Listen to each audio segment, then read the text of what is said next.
Were you taken aback? Taken aback strong.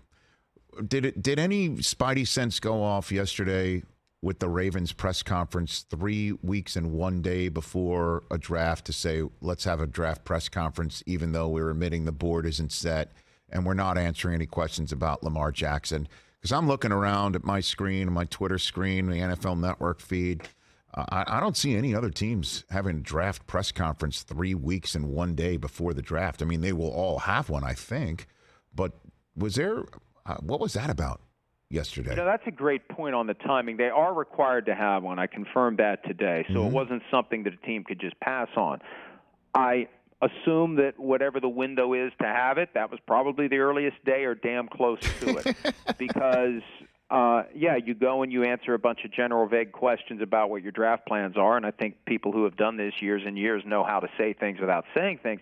But the idea that they wouldn't answer the questions about Lamar Jackson, I mean, my reaction today was, hey, first of all, you should welcome being able to rattle off your same old talking points, because every Lamar Jackson question you get is one less question you get about your draft board, one less opportunity to say something that may accidentally tip your hand. Why wouldn't you just rattle off your same old position about Lamar Jackson? We want him to be here over the long term. We would like to work out a long-term deal. If we can't do that by July 17 and we are restricted to a one-year deal, we will do our best to work out a one-year deal, and we'll do it all again next year. We want him to be our quarterback indefinitely into the future. What's so hard about that?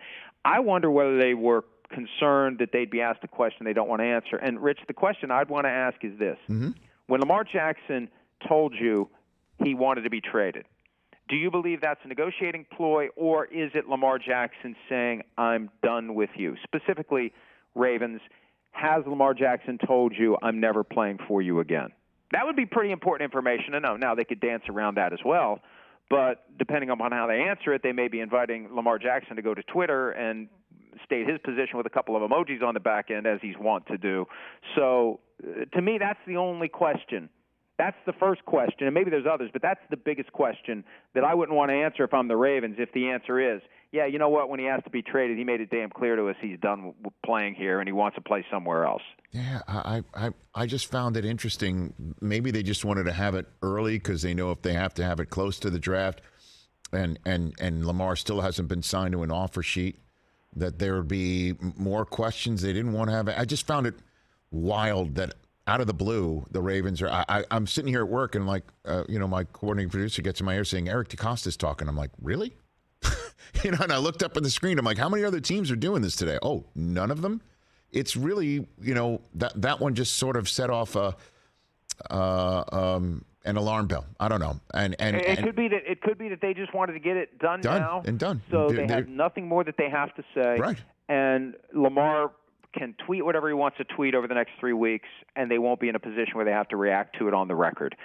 So I who knows what's going to happen over the next 3 weeks. And I personally think, Rich, nothing's going to happen. I think we are in a cycle where we see if the Colts, for example, get a quarterback they like at number 4, and if they don't, maybe they make a run at Lamar. Because you can still go after him with an offer sheet after the 2023 draft. The compensation becomes, if the Ravens don't match the offer sheet, 2024 and 2025 first-round picks. And there may be other teams out there that are secretly lurking for a quarterback, like the Chiefs were 6 years ago with Patrick Mahomes. Nobody knew that they wanted Patrick Mahomes. So there may be teams out there saying, boy, we'd really like to get this guy.